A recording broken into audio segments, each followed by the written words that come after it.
ali si žvrljala Bibliju. Vidi, znaš šta to znači? Vidi kako je lepa. Pogledaj. Gledaj Novi Zavet. On je kao zgodan, pa mogu da ga nosim svuda, međutim nosim jedno i drugo. Mislim, otpadno mu mi ramena.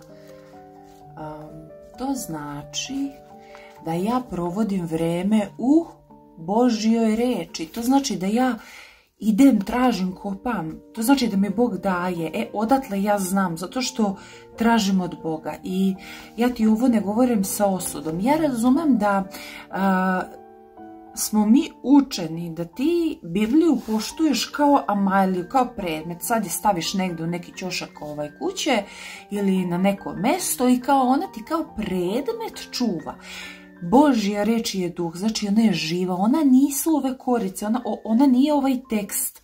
Ne kažem da ti treba da jedeš burek na Bibliji, niti Beyoncé ima tamo u nekoj svojoj pesmi izruguje Božju reč, odnosno samog Isusa i kaže da koristi stranice, Bože oprosti mi, Biblije kao tampone. Znači ne kažem to, ali hoću da ti kažem da Bog želi da ti znaš da duboko uđeš u reč.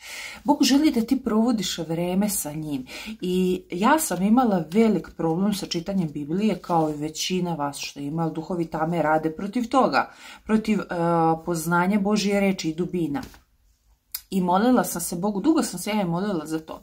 I Bog mi dao u molitvi jednu ideju, da ja to napravim, da je to meni vizualno, estetski ugodno, da je to kao neka vrsta dnevnika, kao za devojčicama, da ja nisam devojčica, ali svata šta hoću da ti kažem, meni ovo je mnogo privlačnije nego, razumeš, ovo je moj lični pečat. I možda nekom tako nešto je odvratno, možda neko želi čiste stranice, sve to ok, ali sve moje knjige koje sam ja čitala, dobro nisu ovako bile detaljno ispodlačene, znači knjigu koju sam ja platila, kupila koju je u mom vlasništvu, knjigu koju sam ja pročitala obavezno će biti podlačeno, možda ne markerima, ali nekom olovkom ili hemijskom, bit će sigurno.